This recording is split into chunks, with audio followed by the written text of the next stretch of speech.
वर्तमान समय में इस ध्यान कक्ष के भीतरी हिस्से में आज का तापमान क्या कह रहा है? वर्तमान का तापमान है साहब। क्या क्या कह रहा है, मैं ये पूछ रहा हूँ। तापमान है सर, आँच लग रही है, पसीना हो रहा है, घुटन हो रहा है। शाम की अपेक्षा असहज है या शाम की अपेक्षा कुछ सहज है? कुछ कम सहज है। कुछ सहज है ना? जी। क्यों कुछ सहज है, पूरा क्यों नहीं हुआ? क्योंकि जो कि सुबह का समय है, सुबह के समय में तो बहुत हद तक सहज हो जाना चाहिए जी। लेकिन क्यों नहीं हुआ? प्रश्न ये है कि वर्तमान में पूरा सहज क्यों नहीं हुआ? ताप के कारण, ताप ज्यादा था इसलिए। कल सूरज की गर्मी प्रचंड थी, पारा और बढ़ा हुआ था, जिसके कारण दीवार ज्यादा गर्म है। दीवार और छत ज्यादा गर्म होने के कारण जो तापमान में गिरावट होना चाहिए था रात्रि का, वो नहीं हो पाया। तो सुबह का समय है, 5 बज रहा है, इस समय भी उस शाम वाला ताप दे रहा है, खाली 5 से 7 10% कम है। जो आपने 50% कल बताया था, उस 50% में 10 से 5% तो कम हुआ है।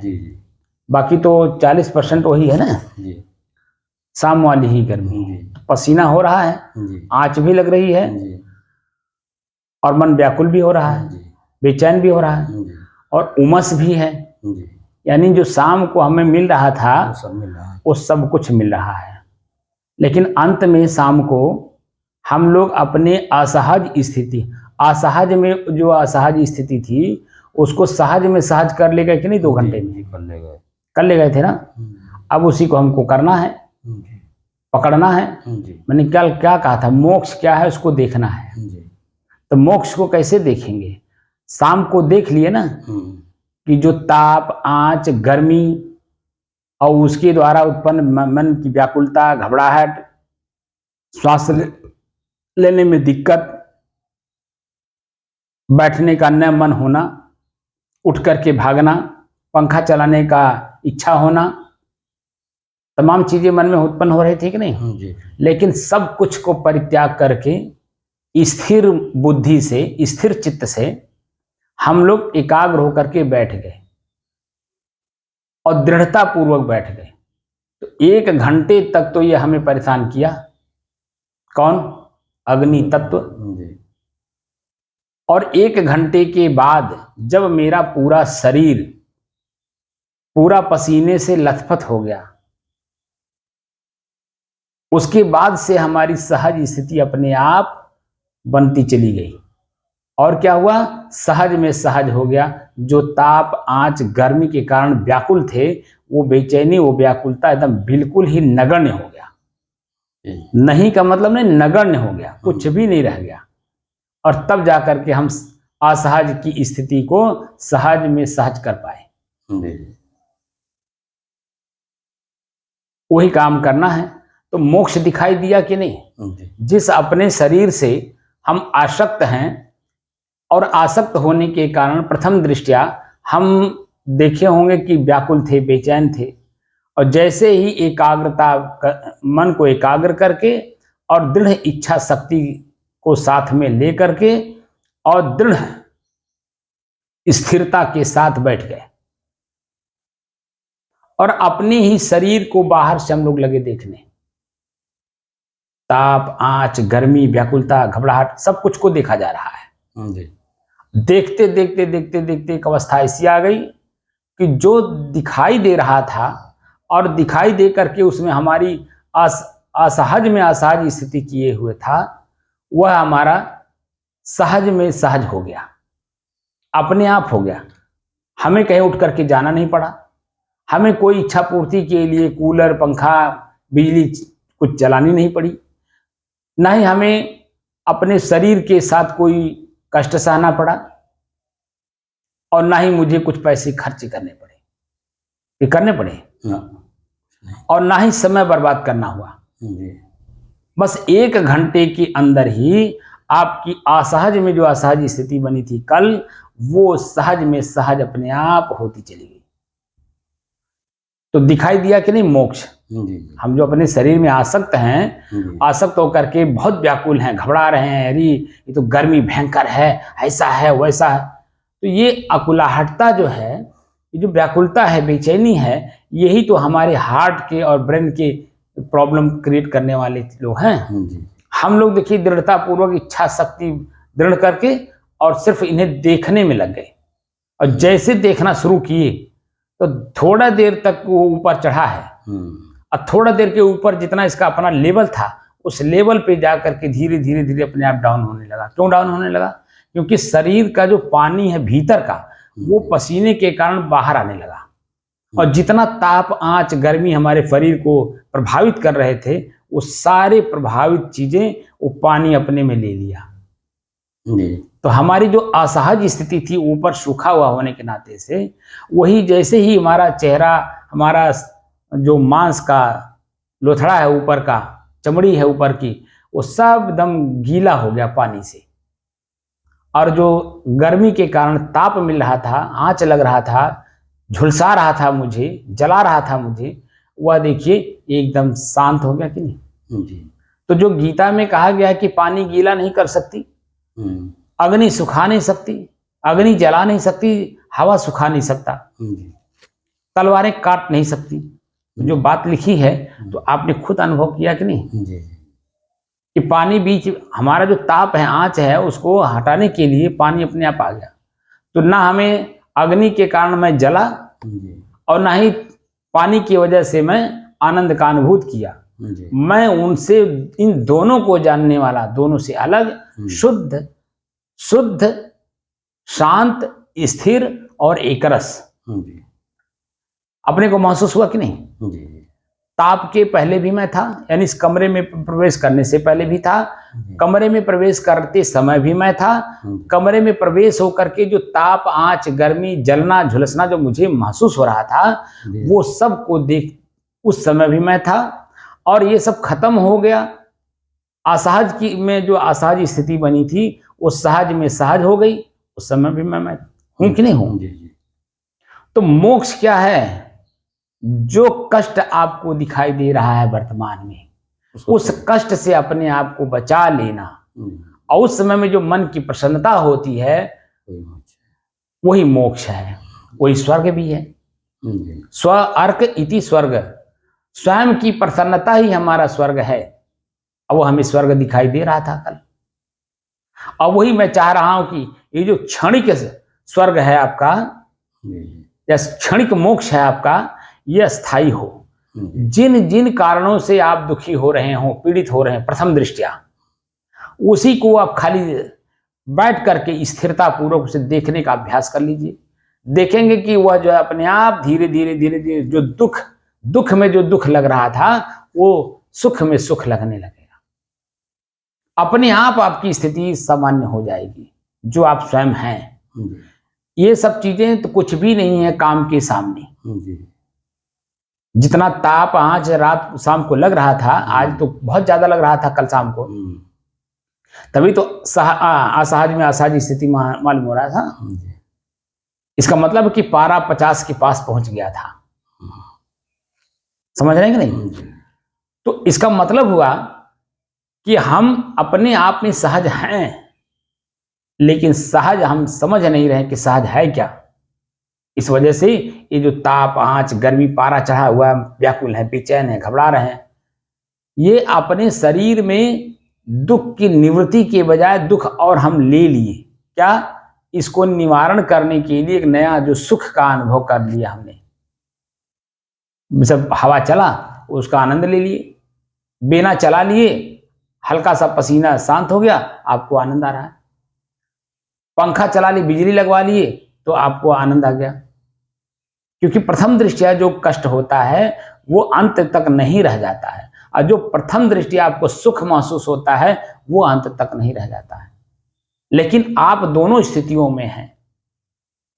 तो जो आप हैं अपने को समझ लीजिए, और जो ये मेहमान हैं दुख सुख स्वर्ग नरक, इनको आप जान लीजिए, और इन्हीं से अपने आप को बचा लीजिए। तो बुराइयों से पार होना ही भवसागर से पार होना है।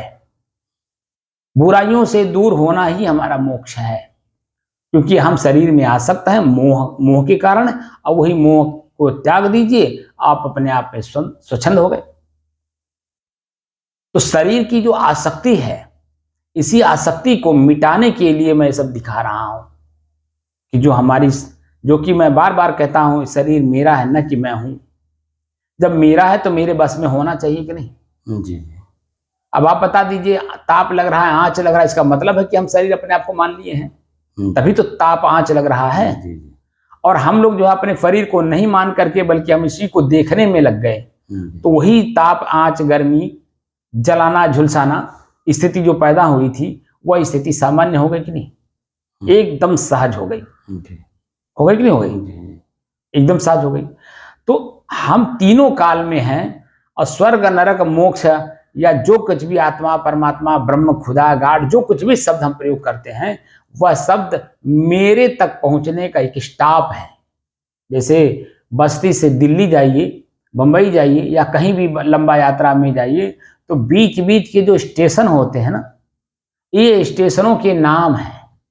आपके अपने पड़ाव जहाँ जहाँ पड़ते हैं, जहाँ जहाँ आप रुकते हैं, स्टे होते हैं, देखते हैं, वो पड़ाव जो है हम लोगों ने अपने एक शब्द बना रखा है। जैसे बस्ती से आगे बढ़े तो आपको बभनान मिलेगा। जो सुपरफास्ट ट्रेनें हैं वो जो रुकती जहाँ जहाँ, जो फास्ट ट्रेनें हैं वो जहाँ जहाँ रुकती हैं, मेल एक्सप्रेस जहाँ जो ट्रेनें हैं वो जहाँ जहाँ रुकती हैं, जो पैसेंजर हैं उनका तो देखिए हर स्टॉप पे रुकती हैं। तो जैसे हम मेल एक्सप्रेस का ले लें तो बस्ती से छूटेगी तो बभनान, बभनान से छूटेगी तो मनकापुर, मनकापुर से छूटेगी तो गोंडा। वो जो स्टेशन है, अब देखिए कहीं मनकापुर नाम है, कहीं बभनान नाम है, कहीं गोंडा नाम है, कहीं आगे बाराबंकी नाम है, कहीं आगे लखनऊ नाम है। तो जो वही पड़ाव है, तो जैसा स्टेशन, जैसा वहाँ का एनवायरमेंट, वैसा उसका नाम।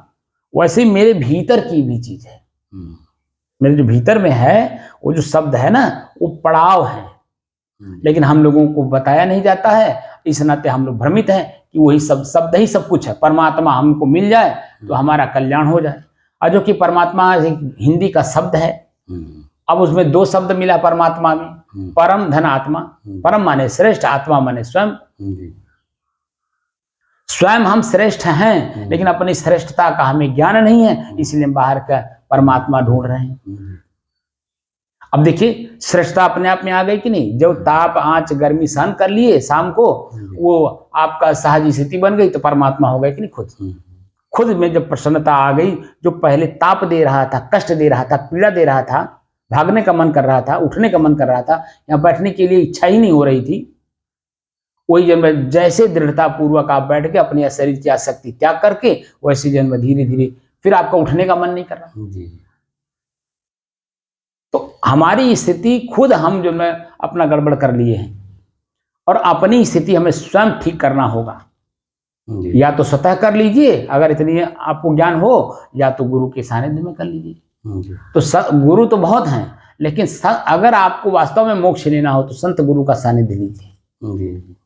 तो धीरे धीरे धीरे धीरे धीरे आपकी अपनी स्थिति मजबूत होती चली जाएगी, और वह मजबूती जो आप पाएंगे वह आप अपने लिए पाएंगे, स्वतः के लिए होगा। स्वतः आप मजबूत हो रहे हैं, बाहर से मजबूत नहीं है, भीतर से आप स्वतः मजबूत हो रहे हैं। और जो भीतर से मजबूत होता है वह बाहर के मजबूती से ज्यादा कहीं ताकतवर होता है, क्योंकि जो बाहर का मजबूती है वो क्षणिक है, थोड़े समय के लिए, मात्र जब तक आपके पास पैसा है। लेकिन जो भीतर का है, ये आपके पास पैसा हो या ना हो, बाहर से आप मजबूत हो ना हो, लेकिन आप देखिए जंगल में, भरे जंगल में आप जो है निश्चिंतता पूर्वक निर्भीकता पूर्वक अकेले चले जाएंगे। आप कहीं भी जा रहे हैं निर्भीकता पूर्वक अकेले चले जा रहे हैं। लेकिन जो पैसे वाले लोग हैं, आप बता दीजिए, वो निर्भीकता पूर्वक पैदल अकेले 1 किलोमीटर तो जा ही नहीं पाएंगे, और जंगल और भीड़ में कैसे जा पाएंगे? तो वो भीतर से मजबूत नहीं है, बाहर से मजबूती अपने दिखा रहे हैं, भीतर से डरे हुए हैं। और आप अंदर से निर्भय हैं। तो दोनों में कितना फर्क है? असली शक्ति, असली धन हमारा अपना भीतर का है। बाहर का जो भी फोकस आप दिखाएंगे उसमें लोगों की दृष्टि रहेगी। अब दृष्टि कैसी है? अच्छी भी हो सकती है, बुरी भी हो सकती है। जी 100 लोग अगर आपके साथ अच्छा दृष्टि रखते हैं, जी। उसमें अगर एक व्यक्ति भी बुरा दृष्टि रख दिया तो मारेगा, सब गुड़ गोबर कर देगा। क्योंकि वो बाहर देख रहा ना, वो आपके भीतर का कुछ नहीं देख रहा। आप आध्यात्मिक हैं, ज्ञानवान हैं, आचरणवान हैं, ईमानदार हैं, शुद्ध साधु हैं, वो कुछ नहीं देखेगा। वो बाहर का आपका वो देखेगा, संपत्ति। बाहर पर अटैक करबे करेंगे साहब। तब फिर बाहर पे तो अटैक करेंगे ही ना, स्वाभाविक बात है। तो हम क्यों बाहर का हम मजबूत, अपने आप को मजबूत करें? क्यों ना हम भीतर से मजबूत हो? तो हम लोग क्या कर रहे हैं? भीतर से मजबूत हो रहे हैं जी। बाहर से मजबूती नहीं दिखा रहा हूं मैं, जी। लेकिन भीतर की मजबूती मिल रही कि नहीं मिल रही है? हम लोग निर्भय हैं कि नहीं हैं? कहीं भी चले जाते हैं। लेकिन जो बाहर मजबूत करने में लगा है वो कहीं नहीं जा सकता है, कहीं भी ऐसे नहीं उठ के चला जाएगा, उसको 10 बार सोचना पड़ता है। लेकिन आपको कहीं सोचना नहीं है, क्योंकि आप किसी की न चोरी किए हैं, न बेईमानी किए हैं, न किसी के लड़के लेके भागे हैं, न किसी का घर जमीन ले लिए हैं, जबरदस्ती किए हैं। तो आप क्या हैं? एकदम निर्भय है, निर्द्वंद है, निश्चल भी हैं, निश्चित और निष्फिक्र भी हैं।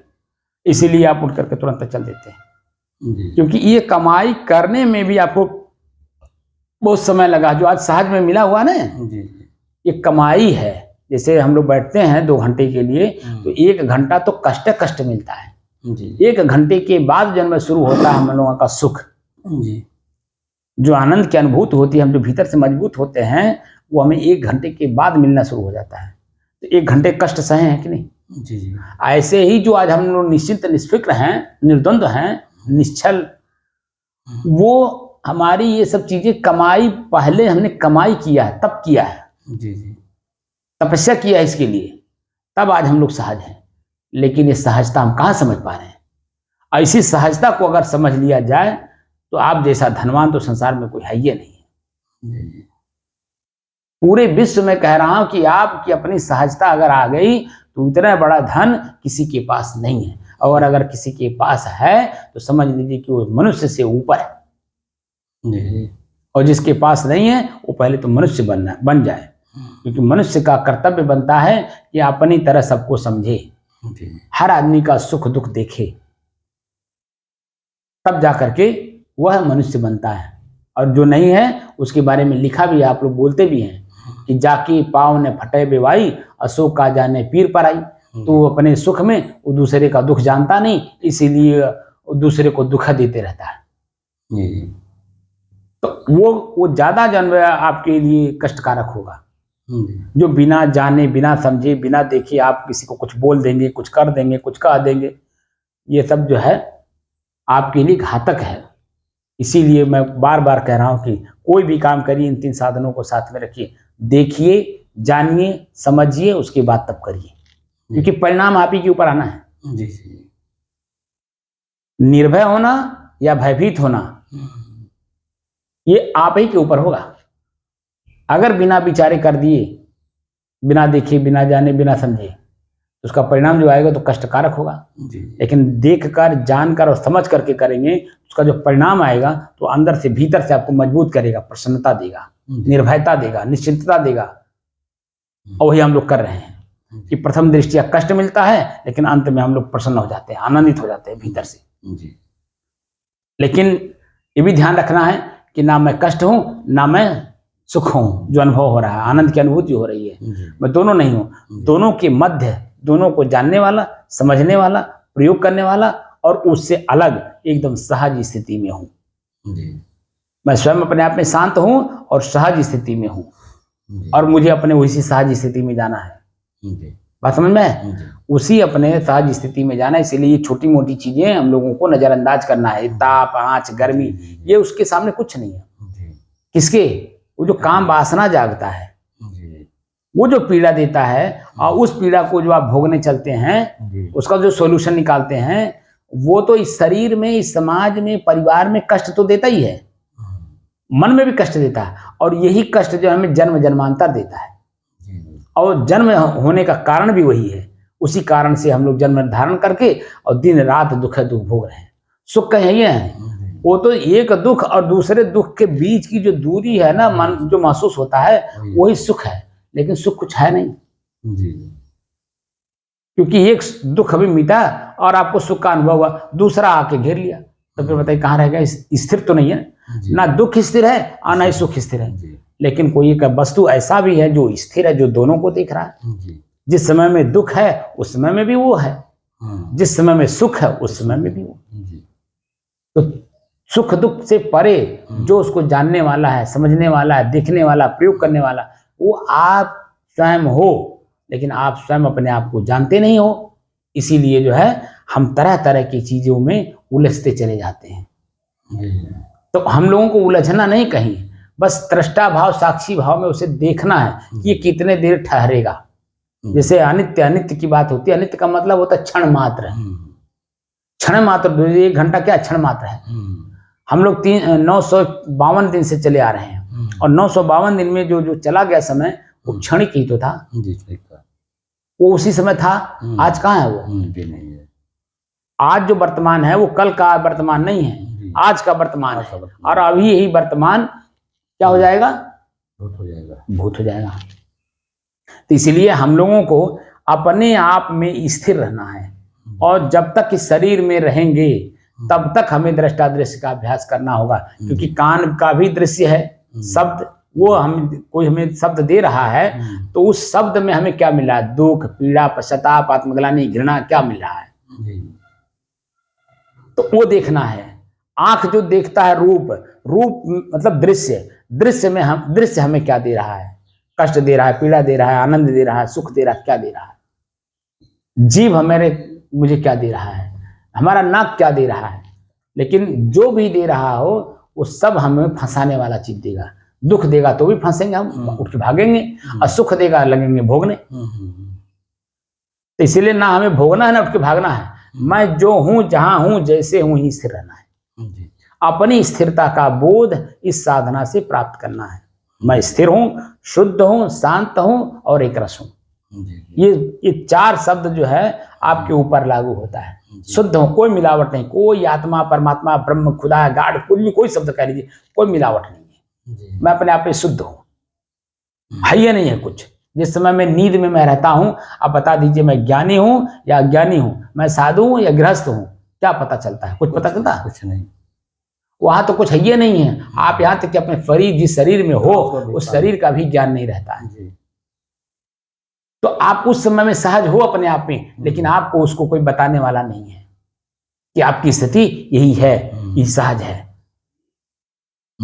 संसार में जितना भी कष्ट सहने वाले हैं तो सब कष्ट तब तक सहते हैं जब तक जागते रहते हैं। लेकिन जैसे ही सो जाते हैं तो कष्ट कहाँ रहता है? रहता है। पत्नी मर गई हो, तत्काल में हम जागृत हैं, इस नाते कष्ट महसूस हो रहा है। और उसी को याद करते करते करते करते अवस्था ऐसी आती है, हम पूरा थक जाते हैं भीतर से, तो हम सो जाते हैं। हम उसी के शरीर पे सोए हुए हैं या अलग बिस्तर पे सोए हुए, कहाँ पता चलता है। और जैसे ही उस सोने से जगते हैं तो जो पहले की स्थिति रहती है वो स्थिति सामान्य हो जाती है। क्योंकि जो हमारी मानसिक स्थिति है वो जान जाती है कि कुछ है नहीं, हो तो जो जाने वाला था तो चला गया। अब इसको जो है विदा करने का काम करो। अब इसका विदाई का काम शुरू कर दो, क्योंकि अब इससे मिलना दोबारा नहीं है। इसका बड़े ढंग से जो है इसका विदाई कर दो, तो बुद्धि वहां फिर की काम करने लगती है। तो जो जिसमें आसक्त था वो आसक्ति टूट जाती है हल्का सा नींद आने से। या अगर ना भी आवे तो जैसे मान लीजिए आप जला उला करके आए, याद कर रहे थे, रात को सोएंगे, नींद तो आएगी करेगी, नींद तो आएगी ना, रात में भी आई। तो जो दिन में जागृत में कष्ट हो रहा था वो सो जाने से सवेरे वो कष्ट नहीं रह गया, खत्म हो जाती। तो हमको वही देखना है कि मैं ना दुख हूं, ना पीड़ा हूं, ना कष्ट हूं, ना मैं इधर सुख हूं, ना आनंद हूं, ना ही मैं परमानंद हूं। मैं तो अपने आप में शुद्ध हूं, शांत हूं, स्थिर हूं और एक रस हूं। ये तो मेरे एक रस अवस्था में जो है, क्योंकि अभी हमको अपना मोक्ष मिला नहीं है, इसीलिए हम चल ही रहे हैं, खोज ही रहे हैं। तो बीच बीच में पड़ाव मिलते रहते हैं जी। जैसे पहले लोग पैदल यात्रा करते थे, तो शाम जहाँ होता था, दोपहर जहाँ होता था, या थक जाते थे या कोई कारण हो जाता था, जहाँ विश्राम करते थे वो एक पड़ाव होता था। और वो पड़ाव जन्म जीवन भर याद रहता था मन मस्तिष्क में। वो चीजें हमेशा कहाँ रुके। और अभी भी जब आप यात्रा करते हैं, भले कार से घूमे, भले हवाई जहाज से घूमे, कहीं जाए, लेकिन याद आता जहां जहां आप जाते हैं, जो जो देखते हैं वो दृश्य जो कि एक ही घंटा में बदल जाता है दृश्य वहां का बदल जाएगा, चल दिए फिर बदल गया।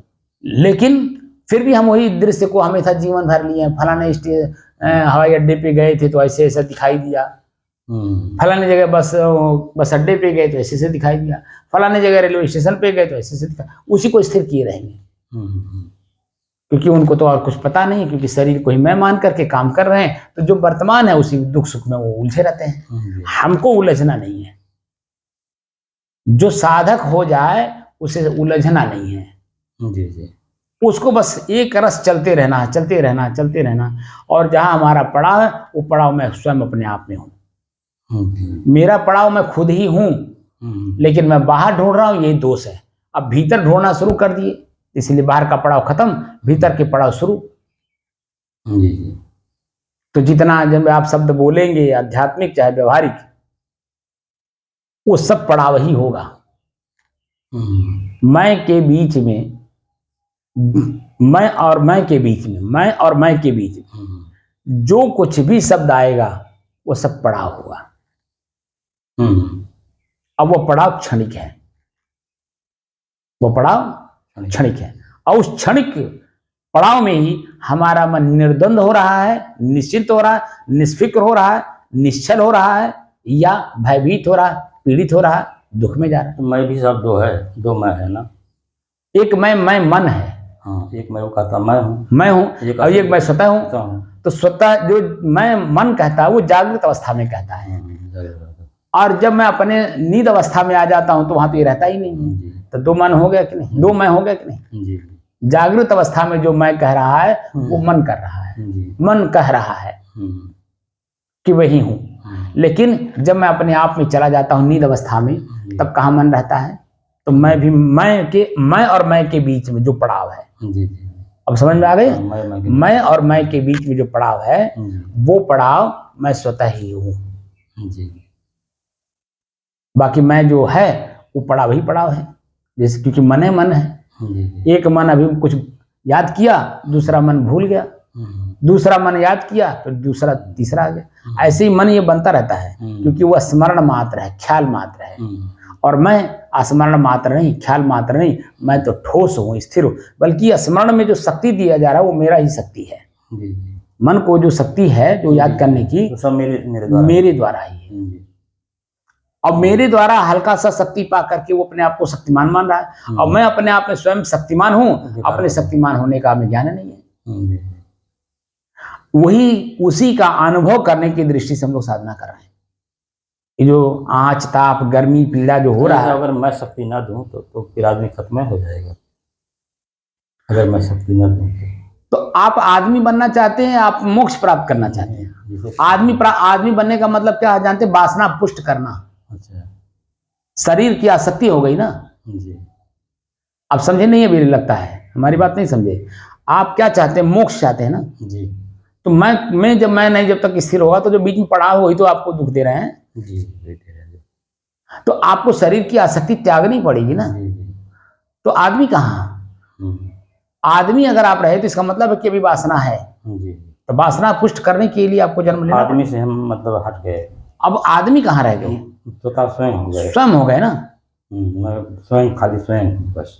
वहां कुछ है ही नहीं है भाई, कुछ भी कोई शब्द नहीं है।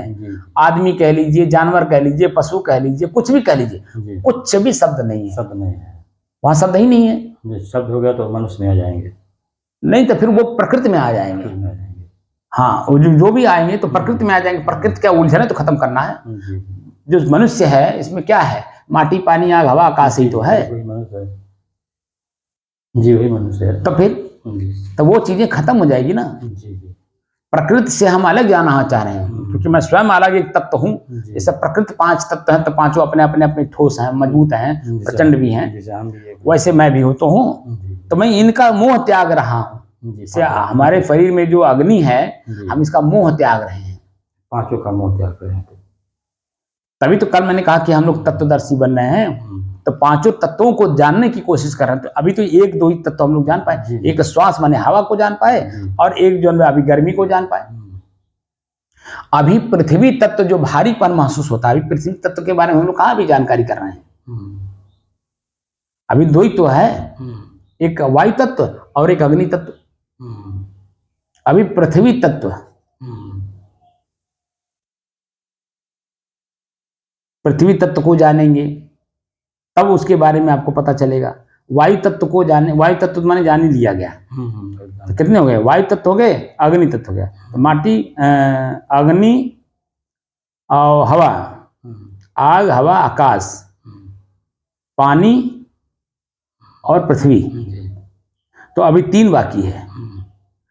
तो एक चीज बताइए कि जो हवा है उसको देखने में आपको 1.5 साल से 2 साल लग गया है,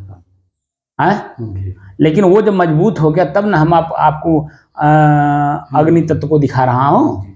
जो वर्तमान में चल रहा अग्नि तत्व अपना प्रचंड स्वरूप दिखा रही है। और उससे अभी देखिए 2-2.5 महीना 3 महीना हो गया लगभग हम लोगों को चलते चलते, लेकिन अभी उससे राहत नहीं मिल रही है। वो अपना प्रचंड स्वरूप दिखा रहा है और ये हम लोगों के साधना की वजह से ये भी प्रचंड है। ये हम लोगों को डामाडोल करना चाहता है कि ये छोड़ दें, लेकिन हम भी चतुर हैं। तुम कितना जो आगे बढ़ोगे भाई, चलो चलते रहेंगे, क्योंकि हम लोग जैसे बैठेंगे तुम गायब हो जाओगे। अभी देखिए हम लोगों को 1 घंटा लगभग हो गया, हाँ 31 मिनट 45 सेकंड हो गया बैठे बैठे हम लोगों को। तो अभी इतने में ही आप देख रहे होंगे कि हम लोगों की जो असहज स्थिति थी वर्तमान में, जैसे हम लोग वो सहज में सहज होता गया नहीं, अब तो नहीं ना कुछ मालूम हो रहा है, न ताप, न आँच, न गर्मी, न यहाँ तक कि जो उमस है वो भी नहीं मालूम हो रहा, क्योंकि पूरा शरीर पसीने से भर गया। वही जो अंदर का पसीना बाहर निकलना चाहता है, पानी तत्व, उसी को हम लोग देख संभाल नहीं पाते हैं, बस उसी में उठ के भाग लेते हैं। और जैसे ही पसीना यानी पानी तत्व हमारे शरीर से बाहर आया तो ऊपर जो अग्नि तत्व हमें जला रही थी, झुलसा रही थी, वो अपने आप में सामान्य हो जाता है। क्योंकि अग्नि तत्व के बाद जल तत्व अपना स्वरूप दिखा दिया। लेकिन मैं ना अग्नि तत्व हूं ना मैं जल तत्व, मैं दोनों नहीं हूं। दोनों हूं नहीं, तभी तो हम उसको जो दोनों को देख रहे हैं। अगर वही मैं होता तो दिखाई कैसे देता? जो स्वयं मैं हूं कहाँ दिखाई दे रहा है? मैं स्वयं अपने आप को नहीं देख पा रहा हूं, कहीं दिखाई दे रहा है? वैसे प्राकृतिक रूप से भी हम अपने चेहरे को नहीं देख पा रहे हैं। हमारा आंख हमारे इसी चेहरे में है, लेकिन हम नहीं देख पा रहे हैं। क्यों नहीं देख पा रहे? दूसरे देख रहा है, क्योंकि हम बहिर्गत है ना। हमारी जो वृत्ति है वो बहिर्वृत्ति हुई है, इसलिए हम अपने आप को नहीं देख पा रहे हैं। हमको भटका दिया गया बाहर, आँख बनाई गई बहिर्गत। हमारा जो पड़ाव है, अंतिम पड़ाव मैं स्वयं ही हूँ अपने आप में, तो हमारा पड़ाव बाहर बता दिया गया। स्वर्ग नरक ये वो ऐसा वैसा, यहाँ वहाँ, इसको प्राप्त कर लोगे तो ये पा जाओगे, इसको प्राप्त कर लोगे तो ये पा जाओगे, इसको प्राप्त। कैसे आपके वैष्णव में क्या क्या बताते हैं आपको? गोल लोक, साकेत लोक, ये लोक वो लोक, ऐसा लोक वैसा लोक, यहाँ लोक वहाँ लोक, सब बताते हैं कि नहीं बताते हैं? तो हमको बाहर भटकाया गया कि नहीं? जो कि मेरा पड़ाव मैं स्वयं ही हूँ। मुझसे अलग हट करके कोई पड़ाव अगर आप प्राप्त करते हैं तो वो क्षणिक ही होगा, कुछ नहीं है। तो इसीलिए अपने आप को जानने की हम लोग प्रयास कर रहे हैं और स्वयं अपने आप में स्थिर होने की बात कर रहे हैं हम लोग। हम अपने आप को जानने के लिए काम कर रहे हैं, न कि हमें बाहर भटकने के लिए। अब तक तो हम भटके ही थे, हमको किसी ने नहीं भटकाया, बता दीजिए।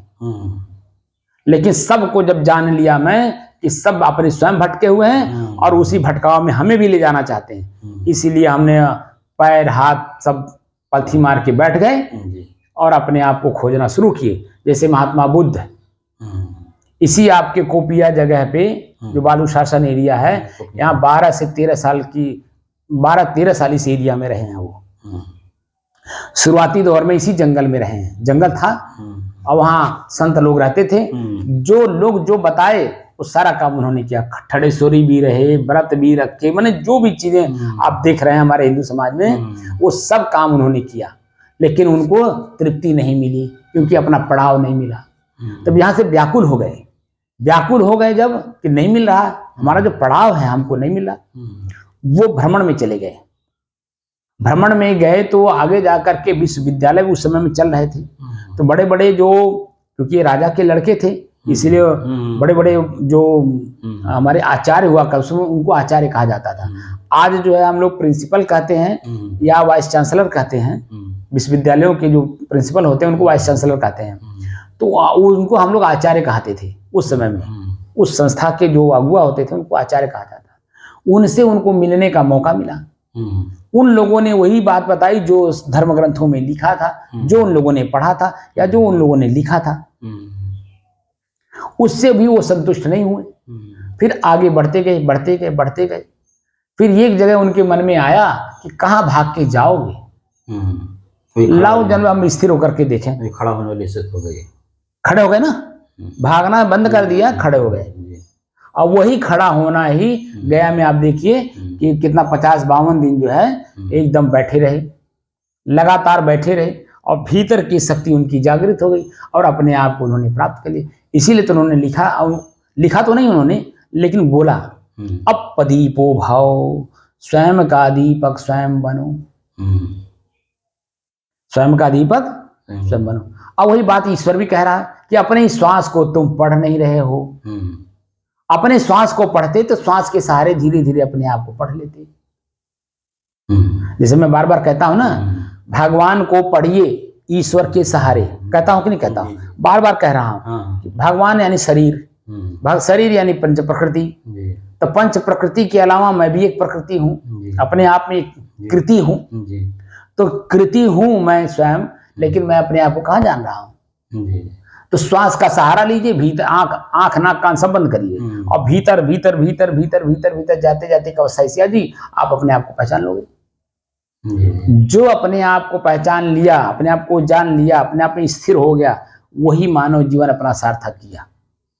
और उसके लिए बाहर आपको कुछ भी भटकने की जरूरत नहीं, ना कुछ पढ़ने की जरूरत, ना कुछ करने की जरूरत, बस अपने आप को स्थिर करने की जरूरत है। आप अपने आप को स्थिर कर ले गए, समझ लीजिए कि सब कुछ प्राप्त कर ले गए। अरे वैसे मोटी मोटा भी आप ले लीजिए, आप अपने बचपना में जाइए, हमारा देश गरीब था। तो क्यों गरीब था? क्योंकि पब्लिक गरीब थी। जो आम जनमानस, आम जन लोग थे, वह स्वयं सब लोग गरीब थे, क्योंकि उनके पास कुछ था ही नहीं, संसाधन नहीं था कि हम वो अमीर बन सके, संसाधन नहीं था। लेकिन अपनी गरीबी स्वयं लोगों ने देखा, जाना, समझा। स्वयं अपने आप में अमीर बने कि नहीं? बने, क्योंकि अपनी गरीबी समझ में आई। लेकिन तो मैं गरीब क्यों हूं, ये प्रश्न अपने आप में आया। मैं अमीर कैसे बन सकता हूं, ये उनका उत्तर मिला। और उसी उत्तर को उन लोगों ने शुरू किया। जैसे हमारे पास हल बैल थे और कुछ नहीं था, खेती था, मिलें भी थी तो दूर दूर थी, वहां तक कोई जा ही नहीं पाता था। और उस समय में जनमानस में, आम जनमानस में बात थी कि नौकर नहीं बनना। आम लोग जो है अपने बच्चों को नौकरी भी नहीं करने देते थे। गुलामी है, गुलामी वो कहते थे, बेइज्जती समझते, क्योंकि उन्होंने झेला है, देखा है। बेइज्जती नहीं समझते थे, उन्होंने देखा, ये बात है। गुलामी उन लोगों ने देखी है, कष्ट सहा है उन लोगों ने, इसीलिए अपने बच्चों को वो लोग मालिक बनाना चाहते थे। इसीलिए उन्होंने श्रम सिखाया, श्रम ही नहीं परिश्रम सिखाया। गरीब लोगों ने ही अपने बच्चों को श्रम करना सिखाया और श्रम में ही परिश्रम लगा दिया कि तुम स्वयं गरीब क्यों हो, जरा अपने आप में टटोलो और तुम अपने आप में अमीर कैसे बन सकते हो, वो कला उभारो। तुम हल चला सकते हो, गुड़ाई कर सकते हो, निराई कर सकते हो, कटाई कर सकते हो, दवाई कर सकते हो। उस समय में जो हमारे पास संसाधन था यही तो था। खेतों में जाके कटाई करना, काटने भी सबको नहीं आता था, दवाई भी करने नहीं आता था।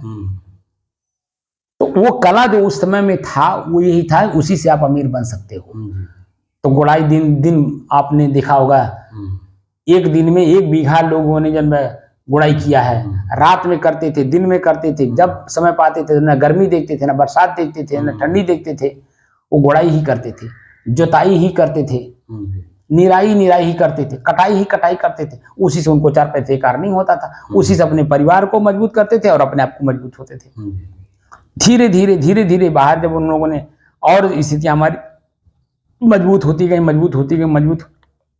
गई, तो कबीर साहब का वो साखी सिद्ध हो गई आज कि मानुष तेरा गुण बड़ा, मांस न आवे काज और हाड़ न होते आभरण, त्वचा नबाज अनबाज, इस साखी को लोगों ने सिद्ध किया, तो आज हमारा पूरा समाज कहीं भी किसी को खाने और जीने के लिए कमी नहीं है। वो जो गरीबी थी हम लोगों ने बचपन में देखा है, आज के जो 78 साल पहले जो आपने देखा होगा, उसमें और आज में कितना अंतर हो गया, क्योंकि आदमी ने अपने गुण को जागृत किया। मानुष तेरा गुण बढ़ा। तो हर व्यक्ति जो काम कर सकता है उस काम से अपना 4 पैसा कमा रहा, अपने भी मजबूत हो रहा, अपने परिवार को भी, अपने समाज को भी मजबूत कर रहा। और जब आप मजबूत हुए, आपका परिवार मजबूत हुआ और आपका समाज मजबूत हुआ, तो देश अपने आप मजबूत हुआ। देश जो है आपके टैक्स पे ही तो मजबूत होता है। तो आपने 4 पैसा आपने कमाया तो बीड़ी पिया चाहे माचिस लिया, उसमें आप टैक्स दे रहे हैं, तो देश भी मजबूत हो रहा है। तो देश को भी मजबूत किया, सबसे पहले आप अपने आप को मजबूत किए, अपने परिवार को मजबूत किए, और साथ साथ समाज को भी और देश को भी आपने मजबूत किया। यही काम हमें करना अपने भीतर, कि अपने ही गुण को जानना है और अवगुण को निकाल देना है। अपने ही अच्छाई को समझना है, उसको रखना है, जीवन भर पालन करना है और बुराई को निकाल देना है। हमें भी दिखाई दे हमारी बुराई कहाँ है, और लोगों को भी जानकारी हो कि इनके में गुण अच्छाई कौन सी है।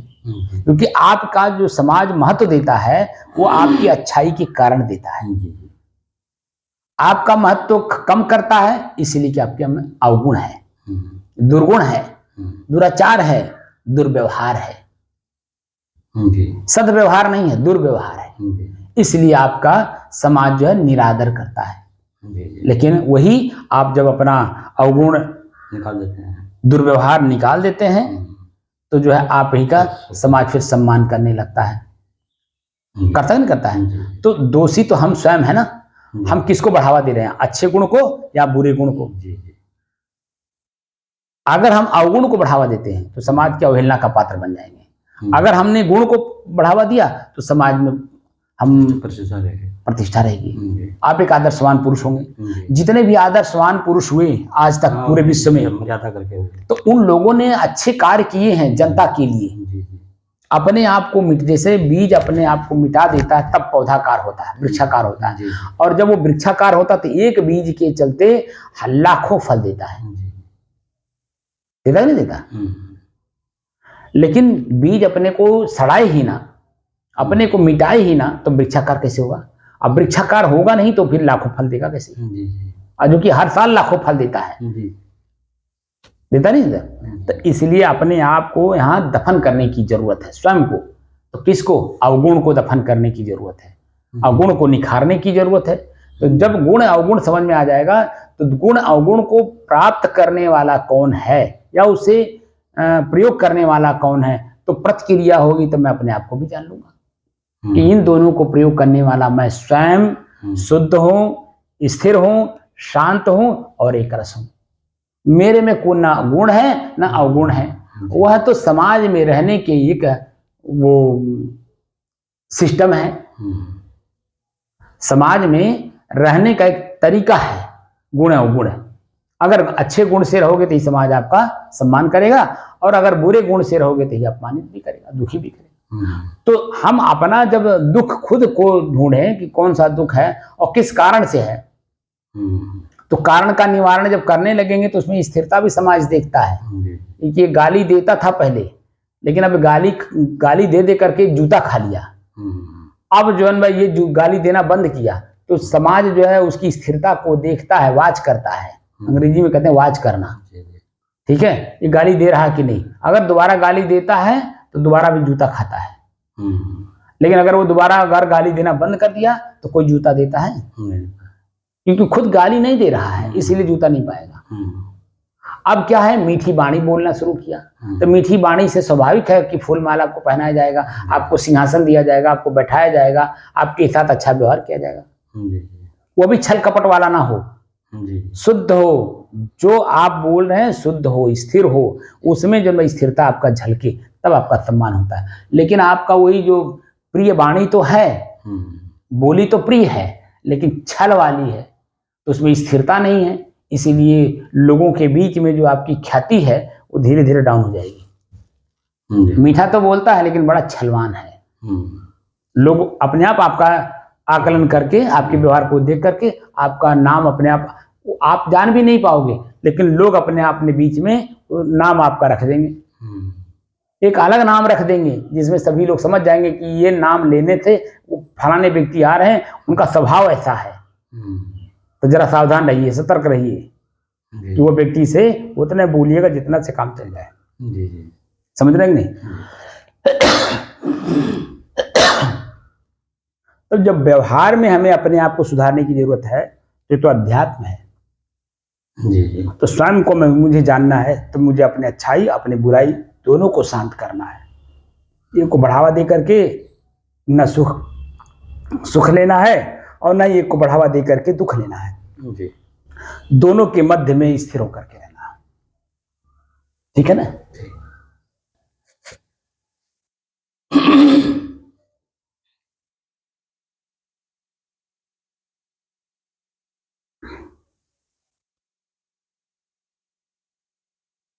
अपने ही चंचल मन को अपने ही बस में करके एकाग्रता, स्थिरता एवं स्वयं अपने आप में शांति का अनुभव करने की दृष्टि से साधना करते करते आज 952 दिन हो गए। तारीख 16 जून सन 2024, दिन रविवार, प्रातःकाल का समय। तो जो हम लोग 5 बजे बैठे थे जी तो असहज लग रहा था ना स्थिति। जी, 7 बजने में 10 मिनट बाकी है, जी 1 घंटा 50 मिनट हो गया। जी, हम लोगों की स्थिति असहज जो थी अब सहज हो गई कि नहीं? जी, हो गई सहज। और सहज में भी अब सहज महसूस हो रहा जी है। सर जी, क्यों हो रहा है? क्योंकि हम दृढ़ता पूर्वक बैठे, बैठ गए। दृष्टा दृश्य का अभ्यास कर लिए, जी आपस में चर्चा कर लिए, तो मन वृत्तियां इस पे बार बार गई नहीं, इसीलिए अकुलाहट, घबराहट, बेचैनी महसूस नहीं हुआ। जी जी, क्योंकि एक सत्संग हो रहा है, 2 साधकों का आपस में संवाद चल रहा है, जी तो मनोवृत्तियां संवाद पे हैं, संवाद, इसलिए वो शरीर के ऊपर में नहीं थी। कि थी? नहीं थी ना। और मन वृत्ति जब संवाद पे चला गया, अपने भीतर चला गया, तो ऊपर की जो शरीर के ऊपर की जो ताप, आंच, गर्मी मुझे लग रहा था, इसका कोई ख्याल नहीं रहा। और वह आगे चल करके पसीना होकर के पूरा शरीर मेरा भिगा दिया, ठंडा कर दिया टोटल। तो जो अग्नि का स्वरूप प्रचंड है, वो जल तत्व आकर के बीच में हमें बचा लिया, ना हमें जला रहा है, ना झुलसा रहा है, ना व्याकुल कर रहा है, ना घबरा रहा है। इसके चलते उत्पन्न होने वाले कोई बुराई, कोई रोग हमारे शरीर में नहीं है। ना मन में रोग है, ना मन में कोई बुराई है, और ना ही हमारे शरीर में कोई रोग उत्पन्न होने वाला है। क्योंकि हम अपने को जानने की कोशिश कर रहे हैं कि स्वयं मैं कौन हूँ। तो मैं स्वयं कौन हूँ कि ये बीच में पड़ाव है, ताप, आंच, गर्मी, आनंद, सुख, पीड़ा, जो कुछ भी है, ये हमारे अपने स्वयं के पास जाने के पड़ाव हैं। और किसके द्वारा प्रदत्त हैं? प्रकृति द्वारा, मन के द्वारा। है तो प्रकृति के द्वारा, लेकिन मन के द्वारा। मन भी तो प्रकृति है। जी जी, प्रकृति है। तो प्रकृति में प्रकृति अपना गुणा गुणेषु वर्तन्ति, गुण में अपना गुण बरत रहा है, गुण अपने गुण में बरत रहा है। ठीक है कि नहीं? गुण और गुण जो कुछ भी है वह अपने अपने उसमें बरत रहे, लेकिन मैं उससे अलग हूं कि नहीं? तो साक्षी हूं कि नहीं इनका? गुणातीत है ना। तो गुणातीत जो अवस्था है वही तो मेरा अपना है। तो मैं अपने की तरफ जब मुड़ा, तो ये जो मन है, प्रकृति है, ये मुझे वहां तक जाने नहीं दे रहा है। ये इसी पड़ाव में ही रोकना चाहता, बैरियर लगा दिया। ठीक है नहीं? बैरियर लगा करके आपको आगे जाने नहीं देता है। मन रोक दे रहा है, वही रोक रहा है। मन की बात मन बने। अब उसको जो हमें उसी को अपनी ताकत दिखानी है।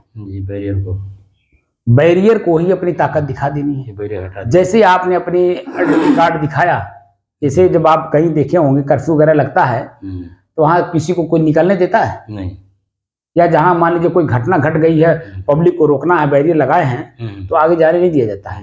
बैरियर से लगती है, मतलब रोकने के लिए बैरियर लगती है। लेकिन उसी में कोई अफसर भी आ गया बीच में, तो वो जो रोकने वाले लोग हैं उनको सिर्फ अपनी आईडी धीरे से दिखाता है, उसी आईडी से ही वो लोगों को मालूम हो जाता है कि इनकी ताकत क्या है। जी। तो आम पब्लिक के बीच से उन्हें निकाल करके उनको आगे भेज दिया जाता है, क्योंकि वो क्या है, वो एक विशेष व्यक्ति है। आईडी का मतलब क्या हो, आईडी दिखाने का मतलब है कि मैं कोई विशेष व्यक्ति हूँ और आपका सपोर्टर हूँ। क्या हूँ? आपका सपोर्टर, विशेष हूँ, आपका सपोर्टर हूँ। अब वो दिखा करके आगे बढ़ जाता है, वो भीड़ से अलग हो जाता है। तो भीड़ में पहले कष्ट सह रहा था, लेकिन भीड़ से जैसे बाहर निकला, वो आइडेंटिटी कार्ड दिखा करके तो रिलैक्स हो गया कि नहीं। तो धक्का मुक्की हो रही थी, वो नहीं हो रहा था, वो नहीं होता है। ऐसे ही हम अपने भीड़ से, बैरियर से निकल करके हम अपने आइडेंटिटी में जा रहे हैं, अपनी खुद की आइडेंटिटी खोज रहे हैं, अभी है नहीं। वहां तो वो अपना आइडेंटिटी दिखा दिया, लेकिन मैं अपना आइडेंटिटी क्या दिखाऊं उसको। हमारा आइडेंटिटी है स्थिरता। हम स्थिर हो गए और इन्हीं को देखना शुरू कर दिए। देखते देखते देखते देखते देखते कितना देर तुम चलोगे भाई, कभी तो खाली करोगे। हम वहीं बैठ गए, चलो कोई बात नहीं, आप जो करना कर लो, मैं बैठ जाता हूँ, बस स्थिर हो गए। और जैसे अपने आप में स्थिर हुए तो अपने आप बैरियर छट गया है। कि कितना देर तक बैरियर रोकोगे, पब्लिक भी कितना देर वहां खड़ी रहेगी, कितना देर उसको तोड़ने की कोशिश करेगी। अरे भूख लगेगा ही, प्यास लगेगा ही, उसको चिंता होगा ही, बच्चे हैं घर में, तो धीरे धीरे धीरे क्या होती है, भीड़ छटने शुरू हो जाती है। तो आपकी स्थिरता के कारण भीड़ छट गई और जो बैरियर है वो हट गया, तो आपका रास्ता क्लियर होगा कि नहीं। आपको आइडेंटिटी कार्ड दिखाने की जरूरत नहीं पड़ रही है, क्योंकि बस आप स्थिर हो गए। तो मैं आप लोगों को अब बस चाहता हूं कि स्थिर हो जाइए और स्थिर होकर के बस अपने समय का इंतजार करिए। तो ये जो वर्तमान का झंझावात है उसको छटते देरी नहीं लगेगा। झंझावात था ना भी 1 घंटे पहले, ताप, आंच, गर्मी, व्याकुलता, बेचैनी, घबराहट, ये सब का क्या था। और वही स्थिरता के कारण ये सब छट गए, हमारा रास्ता क्लियर हो गया। अब हम अपने आप पे शांत पूर्वक बैठ सकते हैं, श्वास लेने में कोई दिक्कत नहीं, हमारे शरीर में कोई आंच नहीं, कोई ताप नहीं, कोई झुलसना नहीं, कोई इसका जो उमस है वो भी नहीं महसूस हो रहा है। कुछ महसूस हो रहा है, एकदम शांत। तो हमारी अपनी स्थिति को चला जाए, अब वाणी को विराम दिया जाए और श्रोता अपने आप में स्थिर हुआ जाए।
साहिब, साहिब बंदे।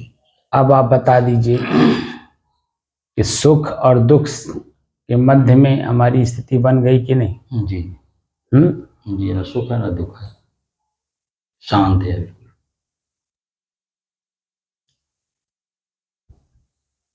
ना मन पीड़ा की ओर चंचल हो रहा है, जी, ना मन सुख की ओर चंचल हो रहा है। चंचल हो रहा है। जी, दोनों के मध्य में स्थित है कि नहीं? बिल्कुल शांत है।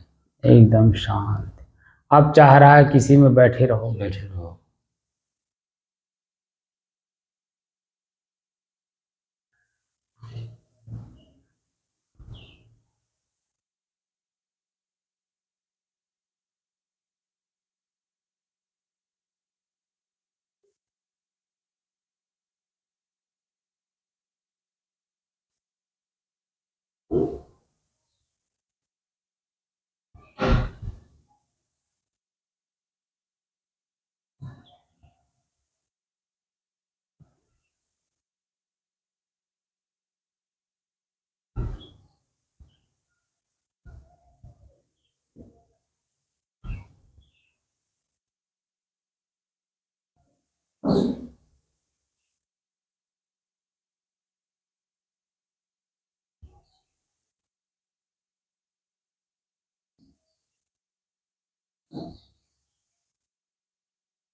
साहिब बन।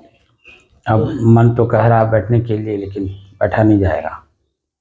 ठीक है ना जी। साहिब बंद करिए।